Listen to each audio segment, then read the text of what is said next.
ಈ ಕಾಲ್ತುಳಿತದ ವಿಷಯದಲ್ಲಿ ವಿಪಕ್ಷಗಳು ನಿರೀಕ್ಷೆಯಂತೆಯೇ ಸರ್ಕಾರದ ವಿರುದ್ಧ ಮುಗಿಬಿದ್ದು ಮುಖ್ಯಮಂತ್ರಿಗಳು ಉಪಮುಖ್ಯಮಂತ್ರಿಗಳು ಇದಕ್ಕೆ ನೇರ ಕಾರಣಕರ್ತರು ಅವರಿಬ್ಬರು ರಾಜೀನಾಮೆ ಕೊಡಬೇಕು. ಪೊಲೀಸರನ್ನ ನಿಮ್ಮ ತಪ್ಪಿಗೆ ಹರಕೆಯ ಕುರಿ ಮಾಡಿದ್ರಿ. ವಿರೋಧ ಪಕ್ಷಗಳ ಆಕ್ರೋಶ ಇದು.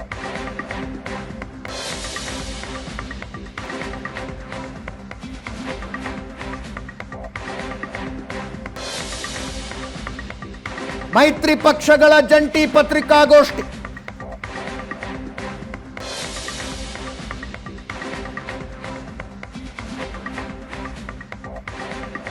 ಕೇಂದ್ರ ಸಚಿವ ಎಚ್.ಡಿ. ಕುಮಾರಸ್ವಾಮಿ, ವಿಪಕ್ಷ ನಾಯಕ ಆರ್. ಅಶೋಕ್, ವಿಧಾನ ಪರಿಷತ್ ವಿಪಕ್ಷ ನಾಯಕ ಛಲವಾದಿ ನಾರಾಯಣಸ್ವಾಮಿ, ಬಿಜೆಪಿ ರಾಜ್ಯಾಧ್ಯಕ್ಷ ವಿಜಯೇಂದ್ರ, ಮಾಜಿ ಸಂಸದ ಪ್ರತಾಪ್ ಸಿಂಹ ಮತ್ತು ಶಾಸಕ ಹರೀಶ್ ಪೂಂಜಾಯ್.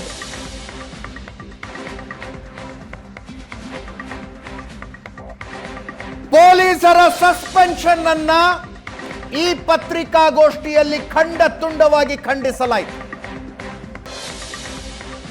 ನಿಮ್ಮ ತಪ್ಪು ಮರೆಮಾಚಿಕೊಳ್ಳೋದಕ್ಕೆ ಪೊಲೀಸರನ್ನ ಸಸ್ಪೆಂಡ್ ಮಾಡಿದ್ದೀರಿ, ಹಿರಿಯ ಅಧಿಕಾರಿಗಳನ್ನ ಸಸ್ಪೆಂಡ್ ಮಾಡಿದ್ದೀರಿ.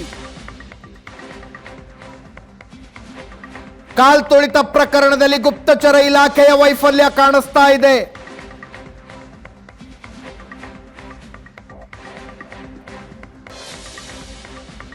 ಗುಪ್ತಚರ ಇಲಾಖೆ ಅಧಿಕಾರಿಗಳನ್ನು ಸಸ್ಪೆಂಡ್ ಮಾಡಿದ್ರೆ ಮುಖ್ಯಮಂತ್ರಿಗಳ ಬುಡಕ್ಕೆ ಬರುತ್ತೆ ಅಂತ ಅವ್ರನ್ನ ಸಸ್ಪೆಂಡ್ ಮಾಡ್ತಾ ಇಲ್ಲ.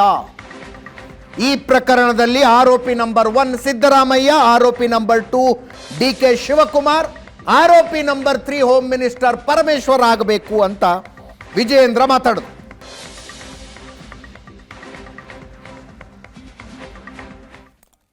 ನಿನ್ನೆ ರಾಜ್ಯದ ಉಚ್ಚ ನ್ಯಾಯಾಲಯ ಸುಮೋಟೋ ಕೇಸನ್ನು ತೆಗೆದುಕೊಂಡು ರಾಜ್ಯ ಸರ್ಕಾರಕ್ಕೆ ಛೀಮಾರಿ ಹಾಕಿದ ನಂತರದಲ್ಲೇ ರಾಜ್ಯ ಸರ್ಕಾರ ಎಚ್ಚೆತ್ತುಕೊಂಡಿರುವಂಥದ್ದು. ಕಬ್ಬನ್ ಪಾರ್ಕ್ ಪೊಲೀಸ್ ಸ್ಟೇಷನಲ್ಲಿ FIR ದಾಖಲಾಗಿದೆ.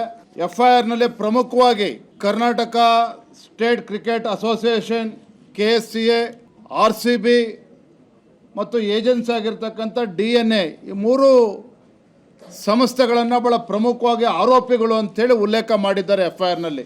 FIR ರಿಜಿಸ್ಟರ್ ಆಗಿರ್ತಕ್ಕಂಥ ತರುವಾಯ ಮುಖ್ಯಮಂತ್ರಿಗಳು ಜಾಗೃತರಾಗಿದ್ದಾರೆ. ಬ್ಯಾಂಗ್ಳೂರ್ ಪೊಲೀಸ್ ಕಮಿಷನರ್ ಒಳಗೊಂಡಂತೆ 5 ಜನ ಪೊಲೀಸ್ ಹಿರಿಯ ಅಧಿಕಾರಿಗಳನ್ನ ಅಮಾನತು ಮಾಡಿದ್ದಾರೆ. ರಾಜ್ಯದ ಗೌರವಾನ್ವಿತ ಮುಖ್ಯಮಂತ್ರಿಗಳು ಮೊನ್ನೆ ನಡೆದಂತ ದುರ್ಘಟನೆಯನ್ನು 11 ಜನ ಪ್ರಾಣ ಕಳೆದುಕೊಂಡಿದ್ದಾರೆ. ರಾಜ್ಯ ಸರ್ಕಾರ ಒಂದು ಹೊಣೆ ತಪ್ಪಾಗಿದೆ ಅನ್ನೋದನ್ನ ಒಪ್ಕೊಂಡಿದ್ದಾರೆ. ತಮ್ಮ ಹುಳುಕನ್ನ, ತಮ್ಮ ತಪ್ಪನ್ನ ಮುಚ್ಚಿ ಹಾಕಿಕೊಳ್ತಕ್ಕಂಥ ಸಲುವಾಗಿ ಪೊಲೀಸರನ್ನ ಹರಕೆಯ ಕುರಿಯಾಗಿ ಇವತ್ತು ರಾಜ್ಯ ಸರ್ಕಾರ ಮಾಡಿಕೊಂಡಿದೆ. ಮತ್ತೆ ಸ್ವತಃ ಮುಖ್ಯಮಂತ್ರಿಗಳೇ ಹೇಳಿದ್ದಾರೆ, ನಾವು 30-40 ಸಾವಿರ ಜನ ಸೇರ್ತಾರೆ ಅಂತ ಅನ್ಕೊಂಡಿದ್ವಿ, 2-3 ಲಕ್ಷ ಜನ ಬಂದ್ರು, ನಾವು ನಿರೀಕ್ಷೆ ಮಾಡಿರಲಿಲ್ಲ. ಇಂಟೆಲಿಜೆನ್ಸ್ ಫೇಲ್ಯೂರ್ ಇತ್ತು ಅನ್ನೋದನ್ನ ಸ್ವತಃ ಮುಖ್ಯಮಂತ್ರಿಗಳು ಒಪ್ಕೊಂಡಿದ್ದಾರೆ. There was failure on the part of the intelligence. ಯಾಕೆ ಇಂಟೆಲಿಜೆನ್ಸ್ ಇರ್ತಕ್ಕಂಥ ಅಧಿಕಾರಿಗಳನ್ನ ನೀವು ಅಮಾನತು ಮಾಡಿಲ್ಲ? ಇಂಟೆಲಿಜೆನ್ಸ್ ಅಲ್ಲಿ ಇರ್ತಕ್ಕಂಥ ಅಧಿಕಾರಿಗಳನ್ನ ಅಮಾನತು ಮಾಡಿದ್ರೆ ಅವರ ಬುಡಕ್ಕೆ ಬರ್ತದೆ, ಮುಖ್ಯಮಂತ್ರಿಗಳ ಬುಡಕ್ಕೆ ಬರ್ತದೆ. ಇದು ಕಾರಣ ಏನಪ್ಪಾ ಅಂತ ಹೇಳಿದ್ರೆ, ಇಂಟೆಲಿಜೆನ್ಸ್ ಡಿಪಾರ್ಟ್ಮೆಂಟ್ ಏನಿದೆ ಸ್ವತಃ ಮುಖ್ಯಮಂತ್ರಿಗಳ ಅಡಿಯಲ್ಲಿ ಬರ್ತದೆ. He is holding that portfolio. ರಾಜ್ಯದ ಮುಖ್ಯಮಂತ್ರಿಗಳು ಸಿದ್ದರಾಮಯ್ಯನವರು ಈಸ್ ಆರೋಪಿ ನಂಬರ್ 1, ಅಕ್ಯೂಸ್ ನಂಬರ್ 1. ಆರೋಪಿ ನಂಬರ್ 2, ಅಕ್ಯೂಸ್ ನಂಬರ್ 2 ಸ್ವತಃ ಡಿ.ಕೆ. ಶಿವಕುಮಾರ್, ರಾಜ್ಯದ ಉಪಮುಖ್ಯಮಂತ್ರಿಗಳು. ಆರೋಪಿ ನಂಬರ್ 3 ಮಾನ್ಯ ಗೃಹ ಸಚಿವರು ಪರಮೇಶ್ವರ್ ಅವರು.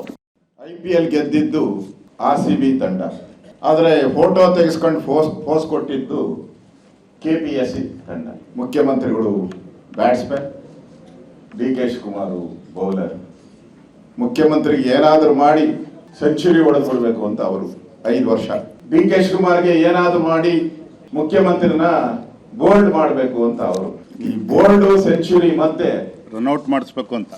ರನ್ಔಟ್ ನಮ್ಮ ಅಧ್ಯಕ್ಷರು ಹೇಳಿದ್ದಾರೆ. ಘಟನೆ ಆದ್ಮೇಲೆ ನೀವು ಪ್ರೆಸ್ ಮೀಟ್ ಅಲ್ಲಿ ನಮ್ದೇನು ತಪ್ಪಿಲ್ಲ, ಯಾರೋ ಕ್ರಿಕೆಟ್ ನಡೆಸೋರು ಮಾಡಿರೋ ತಪ್ಪು ಅಂದ್ರಿ. IPL ಗೆದ್ದಿದ್ದು ಮುಖ್ಯಮಂತ್ರಿಗಳ ಜೊತೆಯಲ್ಲಿ 24 ಗಂಟೆ ಗೋವಿಂದ ಗೋವಿಂದ ಅಂತ ಹೇಳಿ ಒಬ್ರು ದಿನ ಗೋವಿಂದನ ಭಜನೆ ಮಾಡ್ಕೊಂಡು ಬರುತ್ತೆ. ಪೊಲೀಸ್ ಕಮಿಷನರಿಗೆ ಆ ವ್ಯಕ್ತಿ ಫೋನ್ ಮಾಡಿ ವಿಧಾನಸೌಧ ಮುಂಭಾಗದಲ್ಲಿ ಇವತ್ತು ಕಾರ್ಯಕ್ರಮ ಮಾಡೋದಕ್ಕೆ ಪರ್ಮಿಷನ್ ಕೊಡಬೇಕು, ಪೊಲೀಸ್ ಇಲಾಖೆಯಿಂದ ಬಂದೋಬಸ್ತ್ ಮಾಡಬೇಕು ಅಂತ ಹೇಳಿ ಪೊಲೀಸ್ ಕಮಿಷನರ್ ಮೇಲೆ ಒತ್ತಡ ಹಾಕ್ತಾರೆ. ಪೊಲೀಸ್ ಕಮಿಷನರ್ ಹೇಳ್ತಾರೆ ಸೆಕ್ಯೂರಿಟಿ ಪ್ರಾಬ್ಲಮ್ ಆಗುತ್ತೆ ಸರ್, ನಿದ್ದೆಗೆಟ್ಟು ರಾತ್ರಿ ಇಲ್ಲ, ದಯವಿಟ್ಟು ಹಠ ಮಾಡಬೇಡಿ, ಒಂದು ಕಡೆ ಮಾಡಿ. ಹೋಗ್ತಾರೆ ಅವ್ರು ಮುಖ್ಯಮಂತ್ರಿಗಳ ಹತ್ರ, ಹೋಗಿ ಕರೆಸ್ತಾರೆ. ಮುಖ್ಯಮಂತ್ರಿಗಳು ಹೇಳ್ತಾರೆ, ನಾನು ಈ ರಾಜ್ಯದ ಮುಖ್ಯಮಂತ್ರಿ ಹೇಳ್ತಾ ಇದ್ದೇನೆ, ಹೇಳ್ದಷ್ಟು ಮಾಡೋಗೋ ಕೆಲಸ. KCS ಸ್ಟೇಡಿಯಂಗೆ ಅದು ಯಾವುದೋ ಕುಡುಕೋರ ಹೊಡೆತನದಲ್ಲಿರೋದು, ಅದಕ್ಕೆ ನಾನು ಅಲ್ಲೋಗ್ಬೇಕೇನೆ, ವಿಧಾನಸೌಧ ಮುಂಭಾಗದಲ್ಲಿ ಆಗಬೇಕು ಅಂತ ಈ ಮುಖ್ಯಮಂತ್ರಿ ಹೇಳ್ತಾರೆ. ನಮ್ಮ ಕನಕಪುರದ ಉಪಮುಖ್ಯಮಂತ್ರಿಗಳು ಅಲ್ಲಿ ಯಾವುದೋ ಕೋರ್ಟ್ ಕೇಸಲ್ಲಿ ಕನಕಪುರದಲ್ಲಿ ಇರ್ತಾರೆ. ಆಗ ನನ್ನ ಗಮನಕ್ಕೆ ಬರದೆ ಯಾರು ತೀರ್ಮಾನ ಮಾಡೋರೆ ಗೊತ್ತಿನಿರು ಅಂತೇಳಿ ಪಾಪ ಅಲ್ಲಿ ಕೋರ್ಟ್ ಅಲ್ಲಿಂದ ಅವ್ರ ಪಟಾಲಂಗೆ ಕರ್ಕೊಂಡು ಸ್ವಲ್ಪ ಜನನ್ನ HL ಏರ್ಪೋರ್ಟ್ಗೆ ಇವರೇ RCB ಫ್ಲಾಗ್ ಇಟ್ಕೊಂಡು ಏನು ಇವರೇ ಗೆಲ್ಲಿಸ್ಕೊಂಬಂದಿದ್ದೀನಿ ಮ್ಯಾಚ್ನ ಅಂತ ಅನ್ನಂಗೆ ವಿರಾಟ್ ಕೊಹ್ಲಿ ಕೊಡಕ್ಕೆ ಹೋಗ್ತಾರೆ ಕನ್ನಡ ಫ್ಲಾಗಿನ. ಅವರು ಒಂದು ಸೆಕೆಂಡಿಗೆ ಮತ್ತೆ ವಾಪಸ್ ಅವ್ರಿಗೆ ಕೊಡ್ತಾರೆ. ಮಧ್ಯಾಹ್ನ 3:10 ಮೊದಲನೇ ಸ್ಟ್ಯಾಂಪೆಡ್ನಲ್ಲಿ ಒಬ್ಬ ವ್ಯಕ್ತಿ ಮರಣ ಹೊಂದಿದ್ದು ವಿಷಯ ಬರುತ್ತೆ. ಸಾವು ನೋವಿನಲ್ಲಿ ಒದ್ದಾಡ್ತಾ ಇದ್ದಾರೆ ಜನ. ಇವರು ಅಲ್ಲೂ ಹೋಗ್ಬಿಟ್ಟು ಸ್ಟೇಡಿಯಂನಲ್ಲಿ ಮುತ್ತಿಕೊಂಡು ಕೂತಿದ್ದಾರೆ. ನಮ್ಮ CM ಅವರು ಅವ್ರ ಮೊಮ್ಮಗನ ಕರ್ಕೊಂಡು ಜನಾರ್ದನ ಹೋಟ್ಲಲ್ಲಿ ಬಾಸುಂದಿನೋ ಮಸಾಲೆ ದೋಸೆನೋ ಸವಿಯಕ್ಕೆ ಹೋಗ್ತಾರೆ. ಏನೋ ಸತ್ಯಮೇವ ಜಯತೆ. ಆ ಕಾಂಗ್ರೆಸ್ ಹೈಕಮಾಂಡ್ಗೆ ಏನಾದರೂ ಅಲ್ಪ ಸ್ವಲ್ಪ ಮಾನ ಮರ್ಯಾದೆ ಇದೆ, ಇವರಿಬ್ಬರನ್ನ ಹೊರಗಾಕಿ ಏನಾದರೂ ಒಬ್ಬರನ್ನ ಹೊಸಬನ ತರೋದು ಒಳ್ಳೆಯದು.